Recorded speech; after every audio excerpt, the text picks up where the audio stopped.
to our Parasha Shir with my friend for the year, Rabbi Yonatan Eibeschutz. And let's start right away. The first pasuk: Vayu Chayei Sarah mea shana ve'esim shana ve'sheva shanim shnei Chayei Sarah. This pasuk is Very widely famous. commented upon. There's a famous observation of Rashi from the fact that the Torah says Shnei Chayei Sarah at the end of the pasuk, having begun Vayu Chayei Sarah, it concludes Shnei Chayei Sarah, like by way of summary or almost restatement. So Rashi says, Kulan Shavim Latova, all of her years were equally good. Now, probably Rashi's meaning is that she was equally good, meaning she was not,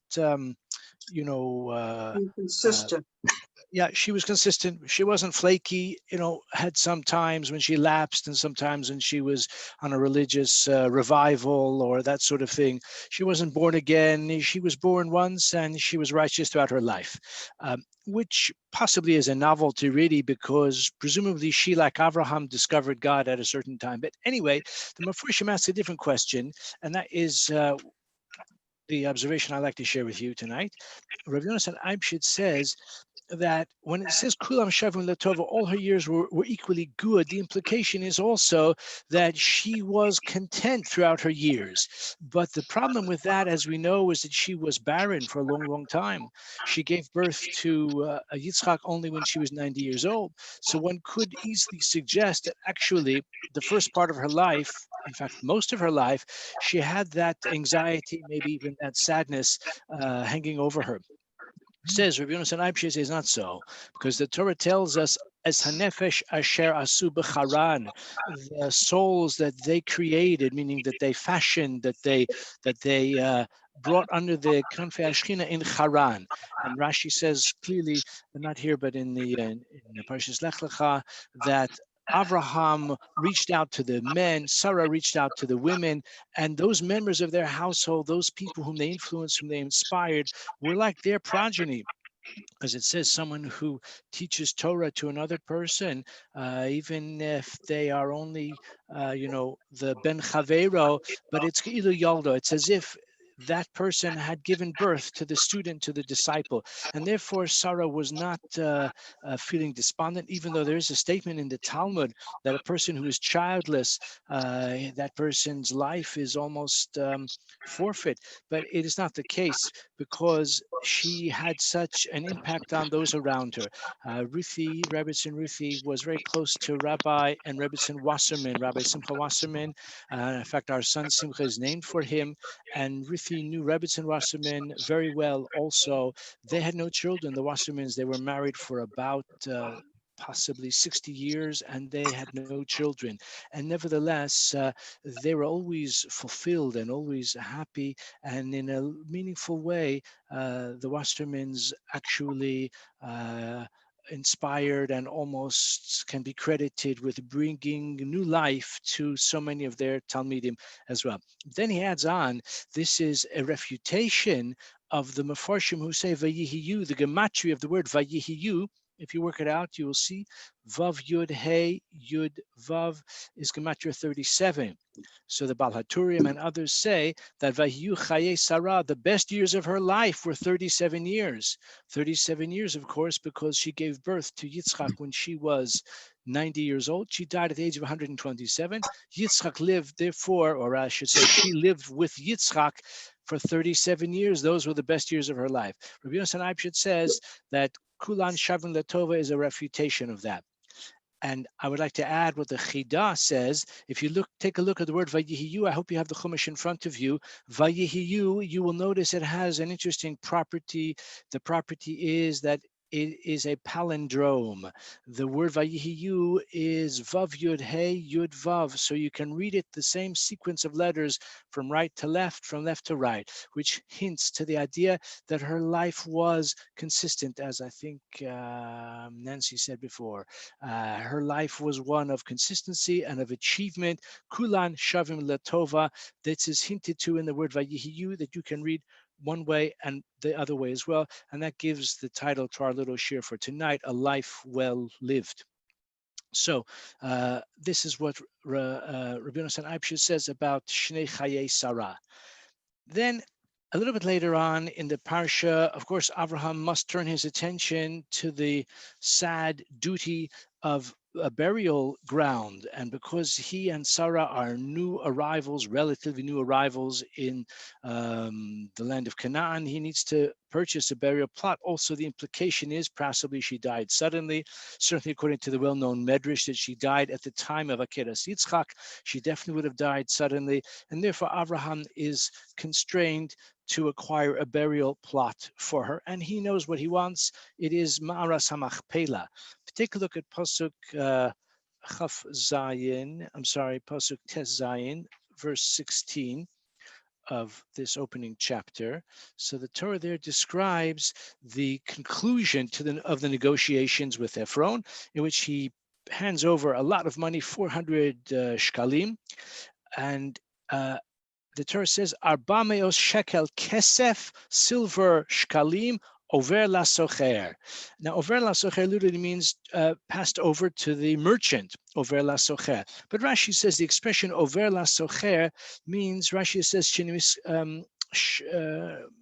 yesh makom, I'm sorry, wait a minute.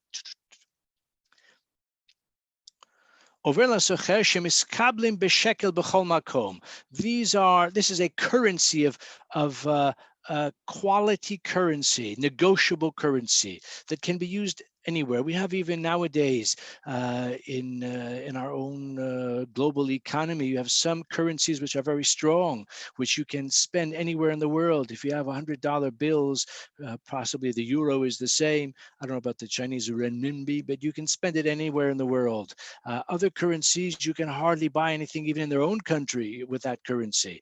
So this is over la socher. That's how Rashi explains it. Rabbi Yonatan Eibeschutz makes two very interesting points. He says that the halacha prohibits a Jew from giving silver, excuse me, to an idolater. Because if you give him silver, he may use it for an idol, either he himself or he'll take it to a craftsman. He has a material which is associated with idolatrous manufacturing objectives. So don't give him silver. You can barter in some other way. Don't give him silver. But that's true only if it's the silver in its raw form, like silver ingots. But if you give him currency, so then you're allowed to, because the currency is worth more than just the scrap value of the silver. This is a coin which has greater value and can be exchanged more readily. So therefore, he gave him not just a weight of silver, but he gave him coins that had been minted and they were valuable in their own right beyond the intrinsic value of the silver. And therefore, because it doesn't pay to melt down the silver, one is allowed to give that coinage to an Oved Avodah Zarah, to an idolater. Then he mentions something else which is quite astute. Excuse me. Avram and Sarah were newcomers. They did not have any ancestral land in Canaan, and that's why he was forced to immediately look to buy some land in order to bury his wife. The problem is that in halacha, there's such a thing in real estate law as bar metzra. Bar metzra is the law that a person is not allowed to sell his land to a foreigner or even to someone who is local without first giving priority, first rights of refusal to those whose property borders the land that he wants to sell. And someone who does that is considered to be guilty of bidas dom, someone who sells his property to a third party rather than giving the opportunity to buy it to those who are have the adjacent fields nearby. Of course, Avram and Sarah were not in a position to play the card of the bar metzra of the local, the one whose property adjoins the one he wants to buy, because of course they had no property.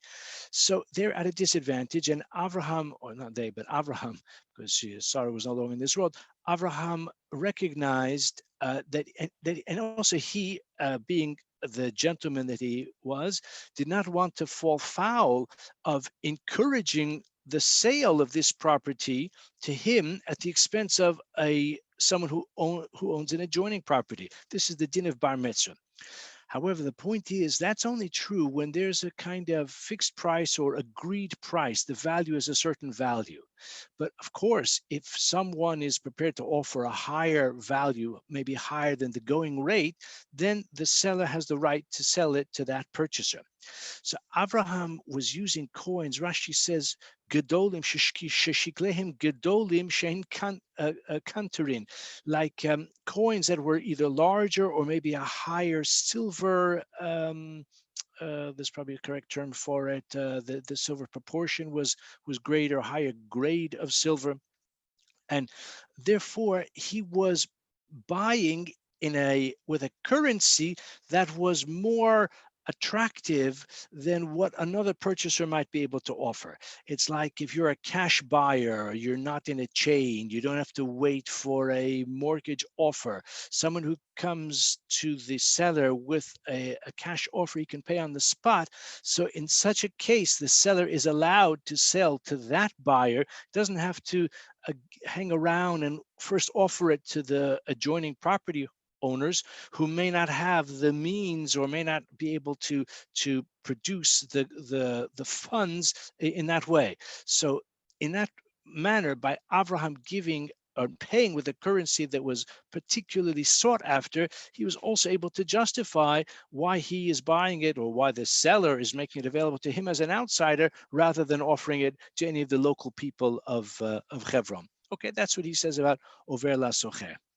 Now, I want to proceed to the next major theme of the parasha, which is, of course, the quest for a wife for Yitzchak. And we find here that, as we very well know, Abraham dispatches his servant, and you can find it at the in pasuk Yud, chapter 24, verse 10, the beginning of Shlishi. The servant took 10 camels of his father's herd or his father's camel collection. And the simple understanding is he took all of those camels because he wanted maybe to demonstrate his wealth. He may have come with lots of gifts. It's much more sort of impressive, much more dramatic to arrive with a train of camels than just to come on his own and say, I'm representing Abraham in a far off land. With a train of 10 camels, he showed the great wealth, and his credentials were greatly burnished by arriving with 10 camels. The thing is that it's likely, says Rav Yonatan Eibeschutz, that he had camel drivers as well. That although Eliezer is the primary actor here, but the 10 camels probably had 10 other people, or maybe 10 altogether, he suggests. And he says the reason is very simple: for brichas chasanim, because for a wedding or even for the betrothal, if you're going to say the blessings of brichas chasanim, you need 10. We need a minyan for that. The Gemara derives that from Boaz in the book of Ruth. It says, "Ve'kach asara anashim miziknei ha'ir," that Boaz took 10 men from the elders of the city for his nuptials with Ruth. So from there we see that one needs a minyan for birchas chasanim, and that's why he took the 10. That's why he said he had the 10 camels. He adds on that the Gemara in Kiddushin says that camel drivers, rubam kesherim, are presumed to be decent, honest people. The Mishnah contrasted with the donkey drivers, who are presumed to be scoundrels, and the sailors are presumed to be righteous. But the doctors, as the Talmud famously says, Tov shebarofim the Gehenim, the best of the doctors are destined for purgatories. I'm not going to talk about the doctors now, but because he mentions this observation about the camel drivers who are ksherim, so just an explanation which I looked up. I couldn't quite remember why it is that the donkey drivers are presumed to be scoundrels, but the camel drivers are better. So Rashi says there in Kiddushin that the donkey people are presumed to be thieves, because I guess they have opportunities to cheat their customers, and whether they're buying or selling or just transporting, maybe they're just doing hovalot, there's a presumption that they are often dishonest. Whereas the camel drivers, because they're traversing large distances through the desert, through the wilderness, so they have certain anxiety. They don't have a lot of people around them with the same opportunities for theft. And on the contrary, they have the fear of the elements, and therefore they are more like prone to religious appreciation or maybe religious impulses, because they feel the anxiety and the uncertainty. They pray for divine favor. That's why the sailors are presumed to be righteous, because the sailors are even more so. They're on the high seas, so they need to pray, as we find even in the case of Jonah, of course, as well, even though he was on a boat mostly with idolaters, but still the fear of the Lord was upon them, especially when the storm began. In any case, that's why he says the 10 camels were with the 10 camel drivers. I would just like to make the observation that this is why in the current lockdown circumstance, I'm not sure whether weddings are even allowed altogether, but I know that for a couple of months you could have 30 people at a wedding, then they knocked it down to 15 people at a wedding. In halachic terms, to have a wedding with only 15 people is extremely difficult, because, as we say, halachically, you need a minyan of 10 men. You've got the bride, she's already 11. You've got the mother of the bride, the mother of the groom. It's very, very easy to get to 15 when you, as I said, need to have 10 men to start with. In any case, this is the Brichas Chasanim. So he had the 10 men with him for that reason. And of course, when he gave Rivka those gifts, so it was, according to some Mefarshim, it was as Kesef Kiddushin, it was a way of betrothing Rivka on behalf of Yitzchak if she chose to accept the gifts. Actually, it could be an issue. She accepted the gifts just as a gift, and then maybe in retrospect it became, but at any rate, this is the Birchas Chasanim.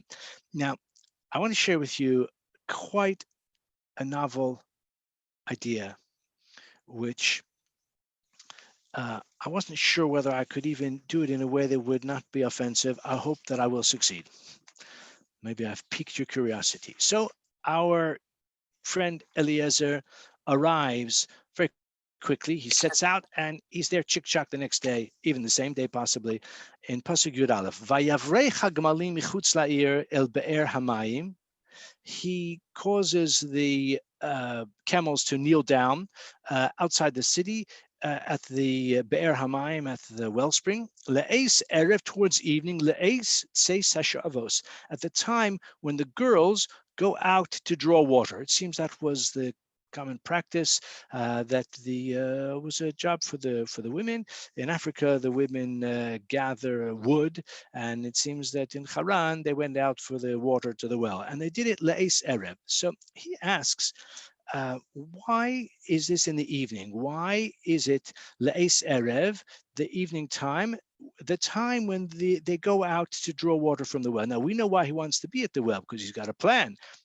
His plan is that the girl who accepts or who responds to his request for a drink of water and for his camels as well, or at least for him himself actually, then that will be an indication that she's the right girl. So we know why he's at the wellspring, but what's interesting is that it was in the evening, and that's when they go out for the girls go out to draw water from the well.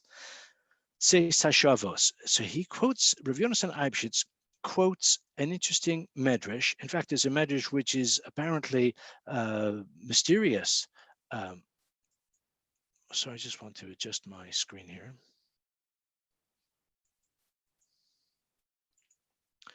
Because the medrash says as follows: Habalikach Isha, someone who intends to find a wife. He's going, maybe, hopefully it's not his first date, maybe it's his last date. And he had a wife that was nosy. Because she can hear you. Because he intends to find a wife. Okay, so listen to this. I hope I won't offend. So it says Yitzayas lekalavim. He should listen. The man should listen to the dogs novchim that are barking. Ma einan omrin. What are the dogs saying? If the dogs say that, I'll just read you actually. He says, And he hears the dogs barking. What are they saying? What are they saying? He should listen. This is perplexing. What is the meaning of this statement? So he says that the person who has the gift to understand what the dogs are, so to speak, saying or barking about, so if they are like joyful, they're just sort of barking out of enthusiasm, then that's a good sign. That's a sign that this shidduch has the blessing of Eliyahu Hanavi. In other words, it's part of the divine plan. But if not, chas v'shalom, it means that this shidduch is in the hands of the sitra achra, of the forces of evil. But says Rabbi Yonatan Eibeschutz, Adayin yesh lisho, he said we can still wonder, what does this have to do with the time of the drawing water of the well?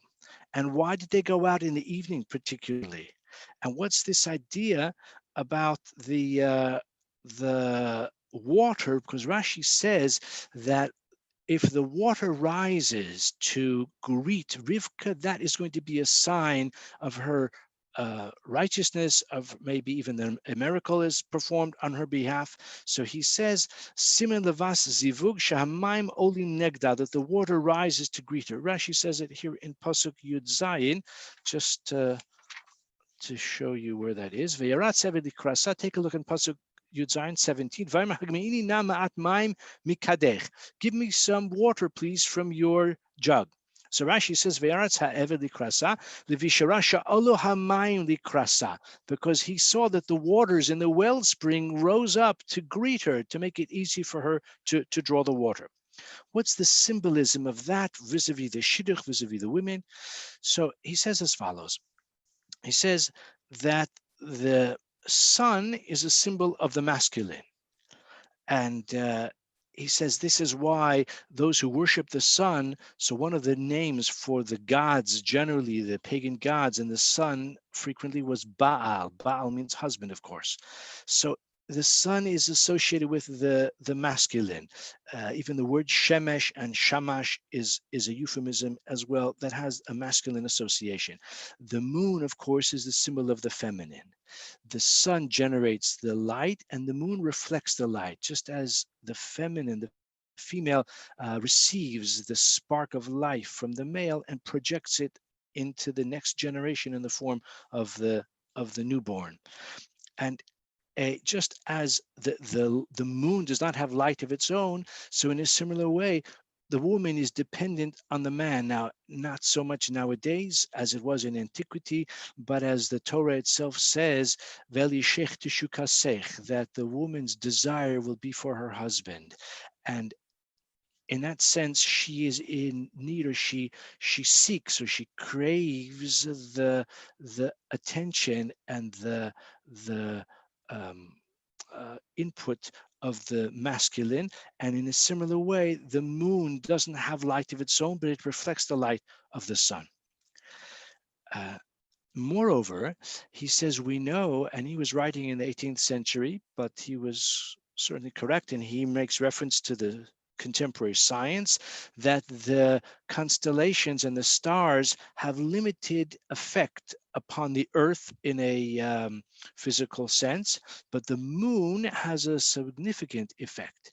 The moon affects the tides, the water. So he says this is the meaning, that the water rises, the tide comes in or comes out in accordance with the influence of the moon. And that is true. The gravitational pull of the moon affects the tides. And he says, I'm not certain if this is actually true from a naturalistic standpoint, but metaphorically, the water rises in accordance with the influence of the moon. It says if the moon is nekeva, so the rising of the water. Now there's something else about this as well. I don't want to say it too explicitly, but there's a relevance to the idea that the feminine is associated with the lower waters.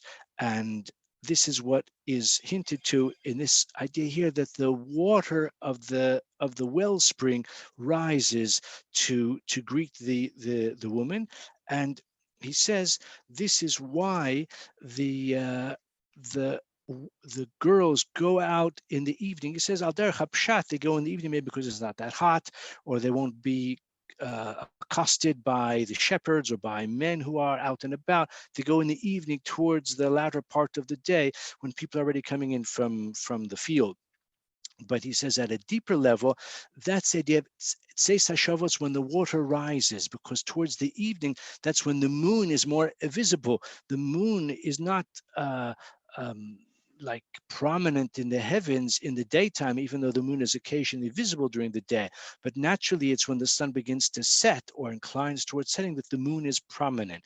So the evening means when the evidence or the influence of the moon is more prominent, and that is the feminine aspect that becomes more prominent at that time. What about the dogs? So I'm not implying that the dogs and the women are associated, but the dogs are also associated with the moon, with the night.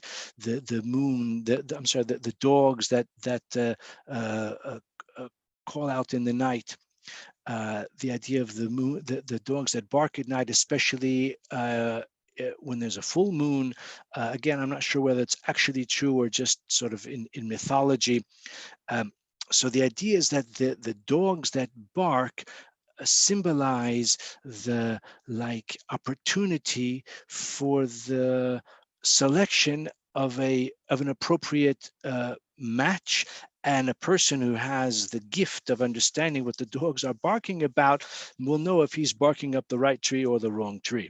So this is what he says about the Eis HaShavos at the time when the girls go out to draw water from the well, and this is the symbolism of the well, and this is the symbolism of the water that rises to meet her, and that's how he knew, or symbolically, that Rivka was the right one, and that's why it was in the evening, towards the evening, again, when the influence of the sun is diminished, the influence of the moon begins to increase. That is the opportune juncture for seeking a bride for Yitzchak. A couple of minutes we have left. I want to share with you a last thought, something which I found very clever. We find that, of course, the mission of Eved Avraham is blessed with success. And when he relates how, and as the Torah describes how he was articulating a certain prayer. So if you look in Pasuk Yud Dalet, so he says as follows: V'hayaha nara asher omar eleha, the girl about to whom I say, Hatina kadech ve'eshteh, incline your jug and I will drink. Va'amra, she say, and she says, drink. V'gam gamalecha ashkeh, and I will give water for your camels as well. She will be the one that you have demonstrated that she's appropriate for your servant, for Yitzchak. And through her I will know that you've done an act of kindness. You, Hashem, have done an act of kindness, imadoni, with my master. Now, the immediate next pasuk, which is important to see the exact context, Vayhi hu terem kila ledaber, he was still hadn't finished speaking. V'hinei Rivka yotzeis, Rivka's already on her way out. Now, Rav Yonatan makes the observation which I had never noted. Vayhi hu terem kila ledaber, literally it means before he finished speaking. The implication is that if he had had another moment, he would have had more to say. But actually, when we read the pasuk, it seems as if he has expressed concisely his idea. He doesn't really have anything more to say. Okay, maybe he prayed at greater length, but it isn't apparent, or at least it's not obvious, what more he could have said or wanted to have said or might have otherwise said, so which the Torah says, he who terem kilad, he hadn't finished speaking. What was he going to say? So says Rabbi Yonatan Eibeschutz, a very interesting idea. Ki asisa chesedim adoni, you have done kindness with my master. Now, if you take a look at pasuk,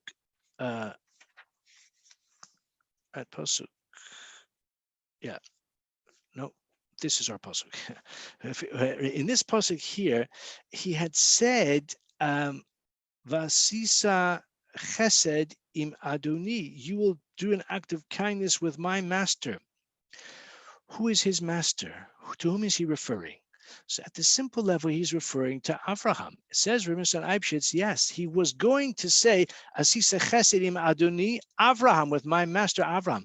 The problem is that Eliezer is making a mistake because he was imagining that the choice of a girl and the merit of finding the right woman for Yitzchak is going to be in the merit of Avraham. You've done chesed with Avraham to find him, or to enable me to find for Avraham an outstanding, worthy, wonderful, appropriate, righteous bride for Yitzchak. The problem is, says Rabbi Yonatan Eibeschutz, that the pasuk says in Mishlei, listen closely, Bayis v'hon nachalas avos ume Hashem isha maskeles. A house and wealth is the inheritance of the fathers, but from God is a wise woman.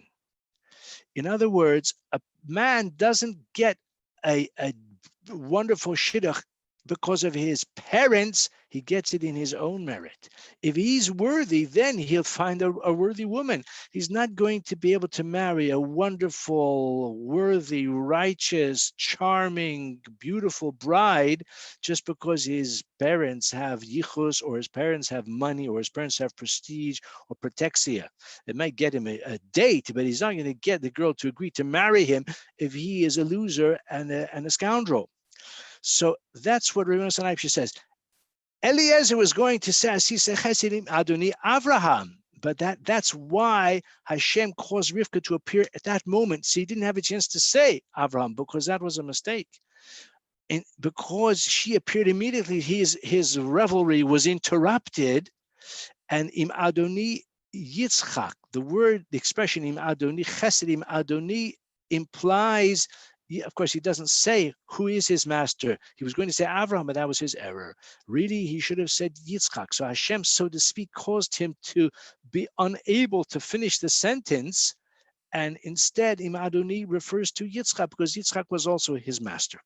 So this is the message here, according to Rabbi Yonatan Eibeschutz, that Yitzchak was worthy because of his own attributes, because of his own qualities. Hashem did chesed with Yitzchak because Yitzchak was deserving of a wife such as Rivka. Of course, Avraham was also deserving to be the father-in-law of such a wonderful bride. But ultimately, the fact that Yitzchak, so to speak, acquired Rivka was in his own merit, not in the merit of Avraham. I think that's such a useful lesson, because I know in the shidduch scene, of which I've had, besides my own experience many years ago, but Baruch Hashem, Ruthie and I have 4 children who've been down that route, and Yehuda is still at large, and therefore the subject is on our minds. And from here we can see that although the parents no doubt exercise influence, whether for good or for better, but ultimately a person's own qualities will determine whether he is worthy or otherwise of a wonderful bride. So on that note, we'll end our shir tonight. I had a friend who always used to look forward to Parshas Chayei in the hopes that he would find a bride. This is the famous Parsha of the Shidduchim. Actually never worked for him, I'm sorry to say, but it hopefully will work for many, many others this year and every year, that all those lonely hearts will find the right partner, life partner, whether in this week's Parsha or sometime very soon. Ken here at Zone, and I wish everyone a wonderful Shabbos. If there are any questions or comments, then please speak up.